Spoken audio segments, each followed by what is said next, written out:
साडा next topic है throwing your own exception. Throwing your own exception की है कि देखो इस चैप्टर दे विच असीं इस तो पहला भी एक्सैप्शन हैंडलिंग ही कीती है, बट जिन्नियां भी असीं एक्सैप्शनस कीतियां सी वो जावा दियां ऑलरेडी बनियां होईयां एक्सैप्शनस ने, जिवें अर्थमैटिक एक्सैप्शन हो गई या नंबर फॉर्मैट एक्सैप्शन हो गई।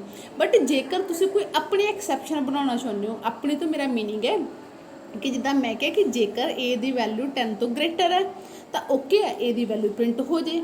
जेकर ए दी वैल्यू 10 तो लैस है तो एक्सैप्शन हो जाए। ठीक है, हुण देखो एक रूल नहीं ना है कि वैल्यू 10 तो छोटी नहीं हो सकती, जावा एक्सैप्शन थ्रो नहीं करूँ। इसलिए ये सिर्फ सानू लोड़ है कि असीं चाहुंदे हां कि जेकर वैल्यू 10 तो छोटी है तो एक्सैप्शन आ जाए।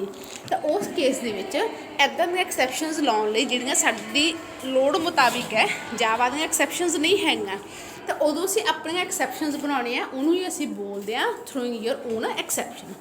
हुण तुसीं अपनी एक्सैप्शन थ्रो करन दे लई की करना, पहला तो तुसीं जावा दी ऑलरेडी बनी हुई क्लास है एक्सैप्शन क्लास, जिहड़ी कि java.lang पैकेज दे विच आ। पैकेज की आ एक तरह के जिद्दां फोल्डर नहीं होंदे कि जावा फोल्डर के अंदर लैंग फोल्डर के अंदर क्लास एक्सैप्शन, उस तरीके नाल तो उहनूं तुसीं करो इंपोर्ट। असीं लिखांगे इंपोर्ट java.lang.exception। ये स्पैलिंग्स तुहानूं इदां ही लिखने पैणगे। एक्सैप्शन दी ई कैपिटल, क्योंकि जावा दी जिन्नियां भी ऑलरेडी बनियां होईयां क्लासिस ने उन्हां दा फर्स्ट वर्ड कैपिटल रहूगा। जिन्ने भी पैकेज नेम है वो हमेशा स्मॉल लैटर्स तो स्टार्ट होंदे ने। इन्हूं इंपोर्ट करन तो बाद तुहाडी क्लास, तुसीं कोई भी क्लास बनाओ बट वो इनहैरिट करूगी इस एक्सैप्शन क्लास नूं। क्लीयर है? तो इनहैरिट मतलब तुसीं लिखोगे एक्सटेंड्स एक्सैप्शन जिहड़ी जावा दी ऑलरेडी बनी क्लास है, असीं उहनूं कीता इनहैरिट करन तो बाद फिर तुसीं सोडी उस क्लास के थ्रू मैसेज पास करो तुहाडी सुपर क्लास नूं, यानी कि उस क्लास दे विच उस क्लास का कंस्ट्रक्टर बनाओ। कंस्ट्रक्टर बना के असीं इधरों एक मैसेज पास करांगे, वो जिहड़ा मैसेज वो स्ट्रिंग है। ठीक है, तो इत्थे असीं कंस्ट्रक्टर दे विच वैल्यू किहड़ी रिसीव कर रहे हैं, स्ट्रिंग। ये तो वेरीएबल नेम रखे, तुसीं मैसेज रखो, MSG रखो, कोई भी। ठीक है, तो फिर यही जिहड़ी वर्डिंग है ये असीं दी सुपर क्लास नूं, हुण इस क्लास की सुपर क्लास कौन आ, एक्सैप्शन, यानी कि जावा की जिहड़ी एक्सैप्शन क्लास आ उहदे कोले मैसेज फॉरवर्ड हो जाऊगा। क्लीयर इन्ना। उस तो बाद जिथे तुसीं चाहुंदे हो कि एक्सैप्शन आवे, ठीक है, उस स्टेटमेंट नूं तुसीं रखो ट्राई ब्लॉक च। क्लीयर है? तो जिस नूं लगदा कि हाँ एक्सैप्शन है तो तुसीं थ्रो करो तुहाडी एक्सैप्शन नूं। थ्रो करन लई बेटा रूल है, तुसीं इदां ही लिखोगे थ्रो न्यू, साडी वो क्लास का नाम जिहदे च असीं एक्सैप्शन हैंडलिंग कर रहे हैं, आ वाली क्लास उहदा नाम माई एक्सैप्शन रखिया सी। तो इत्थे वो मैसेज दो जेकर कोई एक्सैप्शन आउंदी है तो तुसीं किहड़ा मैसेज अगे फॉरवर्ड करना चाहुंदे हो, तुसीं जो मैसेज चाहो। जिवें जावा नहीं सी कि जे डिवीजन बाय 0 तो लिखिया होंदा सी अर्थमैटिक एक्सैप्शन डिवीजन बाय 0, इदां करके तुसीं किहड़ा मैसेज प्रिंट करवाउणा चाहुंदे हो। क्लीयर, तुसीं वो ट्राई ब्लॉक च लिखो तो होऊगा कि जो तुहाडे मेन दे विच इस लाइन ते एक्सैप्शन आ गई, जो तुसीं चाहुंदे हो कि वैल्यू लैस दैन है या ग्रेटर दैन है, उत्थे एक्सैप्शन आई तो असीं क्या थ्रो न्यू माई एक्सैप्शन तुहाडी क्लास का नाम, ते आ वाली एक्सैप्शन ये जाऊगा इस कंस्ट्रक्टर कोल, ओबीएस असीं न्यू पा के कर रहे हैं तो कंस्ट्रक्टर इन्वोक हो गया। एक कंस्ट्रक्टर ने अगे मैसेज किनूं पास करता, अपनी सुपर क्लास एक्सैप्शन नूं। ते उस तो बाद हुण हर ट्राई तो बाद उहदा होना चाहिए कैच, तो तुसीं उत्थों दा कैच ब्लॉक लगाओगे। कैच ब्लॉक दे विच तुसीं चाहो तो डायरैक्ट वैसे कोई मैसेज प्रिंट करके दिखा दो, या जेकर तुसीं उहिओ वाला मैसेज जिहड़ा असीं साडी सुपर क्लास नूं भेजिआ सी उही वापस प्रिंट करवा के दिखाउणा चाहुंदे हो, तो उदों तुहानूं एक्सैप्शन क्लास का जिहड़ा भी असीं ऑब्जैक्ट बनाया इहदे नाल उहदा फंक्शन एग्जीक्यूट करोगे। किहड़ा फंक्शन, गेट मैसेज फंक्शन। हुण ये फंक्शन है तो ये गोल ब्रैकेट जरूर लगूगा। तो ये फंक्शन है भी किहड़ी क्लास का, जिहड़ी जावा की ऑलरेडी एक्सैप्शन क्लास है ना, उसी का ही ये फंक्शन है गेट मैसेज। तो ये मैसेज जिहड़ा वाला असीं मैसेज भेजिआ सी वो वापस सानूं प्रिंट करके दिखा दूगा। क्लीयर, ये सारे तुसीं मैथड फॉलो करोगे। तो हुण जेकर असीं प्रोग्राम की सीक्वेंस देखिए तो एग्जीक्यूट किवें होगा तुहाडा प्रोग्राम।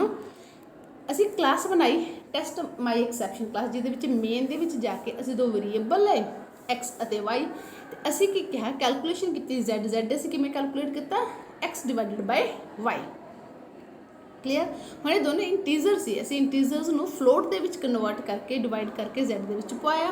ते असीं कहा जेकर वो जिहड़ी वैल्यू आ वो लैस दैन 0.01 आ गई तां एक्सैप्शन हो जे। क्लीयर, ਤੇ ਆਹ ਵਾਲੇ ਫਿਰ ਜੇਕਰ ਐਕਸੈਪਸ਼ਨ ਆ ਗਏ ਤਾਂ ਟਰਾਈ ਤੋਂ ਬਾਅਦ ਕੈਚ ਚੱਲੂ ਤਾਂ ਆਹ ਵਾਲੇ ਮੈਸੇजेस ਪ੍ਰਿੰਟ ਹੋਣਗੇ, ਦੋਨੋਂ ਮੈਸੇਜ ਤੁਹਾਡੇ ਪ੍ਰਿੰਟ ਹੋ ਜਾਣਗੇ। ਤੇ ਲਾਸਟ ਤੁਸੀਂ ਫਾਈਨਲੀ ਬਲੌਕ ਲਗਾ ਕੇ ਦਿਖਾਇਆ, ਚਾਹੋ ਤਾਂ ਲਗਾਓ, ਅਦਰਵਾਈਜ਼ ਤੁਸੀਂ ਛੱਡ ਸਕਦੇ ਹੋਗੇ ਇਸ ਬਲੌਕ ਨੂੰ। ਕਲੀਅਰ? ਮਤਲਬ ਫਾਈਨਲੀ ਕੀ ਹੁੰਦਾ ਕਿ ਤੁਹਾਡੇ ਟਰਾਈ ਤੋਂ ਬਾਅਦ ਜੇਕਰ ਕੋਈ ਕੈਚ ਮੈਚ ਹੁੰਦਾ ਤਾਂ ਕੈਚ ਚੱਲੂਗਾ, ਅਦਰਵਾਈਜ਼ ਇਹ ਵਾਲਾ ਬਲੌਕ ਤਾਂ ਚੱਲਣਾ ਹੀ ਚੱਲਣਾ ਹੁੰਦਾ ਸਾਡਾ। ਤਾਂ ਤੁਸੀਂ ਫਾਈਨਲੀ ਇੱਥੇ ਨਾ ਵੀ ਲਗਾਓ ਤਾਂ ਇਹਦੀ ਜ਼ਰੂਰਤ ਨਹੀਂ ਹੈਗੀ। ਕਲੀਅਰ? ਤਾਂ ਹੁਣ ਅਸੀਂ ਸਾਡੇ ਟੌਪਿਕ ਨੂੰ ਬੈਕ ਤੋਂ ਕਵਰ ਕਰੀਏ ਤਾਂ ਥਰੋ ਯੂਰ ਓਨ ਐਕਸੈਪਸ਼ਨ ਹੈ। ਜਦੋਂ ਅਸੀਂ ਆਪਣੇ ਕੋਈ ਐਕਸੈਪਸ਼ਨ ਬਣਾ ਕੇ ਥਰੋ ਕਰਨਾ ਚਾਹੁੰਦੇ ਹਾਂ ਤਾਂ ਤੁਸੀਂ ਲਿਖੋਗੇ ਥਰੋ ਨਿਊ ਥਰੋਏਬਲ ਸਬ ਕਲਾਸ। ਹੁਣ ਇਹ ਸਾਡੀ ਸੁਪਰ ਕਲਾਸ ਹੈ ਜਿਹਨੂੰ ਕਿ ਇਸ ਕਲਾਸ ਨੇ ਇਨਹੈਰਿਟ ਕੀਤਾ, ਇਹਦਾ ਨਾਮ ਤੁਸੀਂ ਇੱਥੇ ਦਿਓਗੇ। ਕਲੀਅਰ? ਤੇ ਉਸ ਤੋਂ ਬਾਅਦ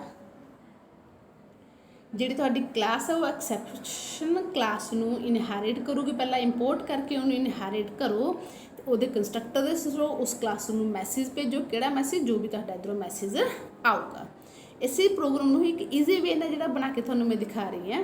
ਤਾਂ ਅਸੀਂ ਕੀ ਕੀਤਾ, ਪਹਿਲਾਂ ਐਕਸੈਪਸ਼ਨ ਕਲਾਸ ਨੂੰ ਇੰਪੋਰਟ ਕੀਤਾ, ਫਿਰ ਤੁਹਾਡੀ ਕਲਾਸ ਈ ਨੇ ਐਕਸਟੈਂਡ ਕੀਤਾ ਐਕਸੈਪਸ਼ਨ ਕਲਾਸ ਨੂੰ ਤੇ ਉਹਨੇ ਆਪਣਾ ਕੰਸਟਰਕਟਰ ਬਣਾਇਆ ਜਿਹੜਾ ਕਿ ਇੱਕ ਸਟ੍ਰਿੰਗ ਮੈਸੇਜ ਲੈ ਰਿਹਾ, ਤਾਂ ਉਹੀ ਮੈਸੇਜ ਤੁਹਾਡੀ ਸੁਪਰ ਕਲਾਸ ਐਕਸੈਪਸ਼ਨ ਨੂੰ ਸੈਂਡ ਕਰੂਗਾ। ਨੀਚੇ ਇੱਕ ਐਫ ਕਲਾਸ ਬਣਾਈ ਅਸੀਂ ਜਿਸ ਦੇ ਵਿੱਚ ਅਸੀਂ ਮੇਨ ਫੰਕਸ਼ਨ ਦੇ ਵਿੱਚ ਸਿੰਪਲੀ ਕੇ ਲਿਆ ਕਿ a = 15, ਇੱਕ ਵੈਲਿਊ ਲੈ ਲਈ 15 ਤੇ ਉਸ ਤੋਂ ਬਾਅਦ ਅਸੀਂ ਟਰਾਈ ਬਲੌਕ ਦੇ ਵਿੱਚ ਚੈੱਕ ਕੀਤਾ ਕਿ ਜੇਕਰ ਤਾਂ ਵੈਲਿਊ ਦੇਖੋ ਗ੍ਰੇਟਰ ਦੈਨ 10 ਹੈ ਤਾਂ a ਦੀ ਵੈਲਿਊ ਪ੍ਰਿੰਟ ਹੋ ਜੇ, ਐਲਸ ਮਤਲਬ ਜੇ 10 ਤੋਂ ਛੋਟੀ ਹੈ ਤਾਂ ਉਹ ਕੀ ਕਰੇ, ਐਕਸੈਪਸ਼ਨ ਥਰੋ ਕਰੇ, ਨੰਬਰ ਇਜ਼ ਟੂ ਸਮੋਲ, ਇੱਦਾਂ ਅਸੀਂ ਮੈਸੇਜ ਪ੍ਰਿੰਟ ਕਰਵਾਤਾ। ਕਲੀਅਰ? ਐਕਸੈਪਸ਼ਨ ਥਰੋ ਕਰੇ। ਤੇ ਉਸ ਤੋਂ ਬਾਅਦ ਟਰਾਈ ਤੋਂ ਬਾਅਦ ਉਹਦਾ ਲਗਾਇਆ ਕੈਚ ਜਿਸ ਦੇ ਵਿੱਚ ਅਸੀਂ ਉਸ ਕਲਾਸ ਦਾ ਆਬਜੈਕਟ ਬਣਾ ਕੇ ਉਹੀ ਉਹ ਮੈਸੇਜ ਪ੍ਰਿੰਟ ਕਰਕੇ ਦਿਖਾਤਾ। ਇੱਥੇ ਤੁਸੀਂ ਇੱਕ ਵਾਰ ਦੇਖੋ ਰਾਜੇ, ਇੱਦਾਂ ਹੀ ਚਲਾ ਕੇ ਦੇਖੋ ਤਾਂ ਇੱਥੇ ਕੋਈ ਐਕਸੈਪਸ਼ਨ ਬਣ ਨਹੀਂ ਨਾ ਰਹੀ। ਸਾਡੀ ਐਕਸੈਪਸ਼ਨ ਸਿਰਫ ਉਦੋਂ ਚੱਲ ਰਹੀ ਹੈ ਜਦੋਂ a ਦੀ ਵੈਲਿਊ ਛੋਟੀ ਹੈ 10 ਤੋਂ, ਸਾਡੀ ਤਾਂ ਵੈਲਿਊ ਵੱਡੀ ਹੈ, ਯਾਨੀ ਕਿ ਇੱਥੇ normally a the value 15 print ਹੋ ਜੂ, ਪ੍ਰੋਗਰਾਮ ਐਂਡ ਹੋ ਜੂ।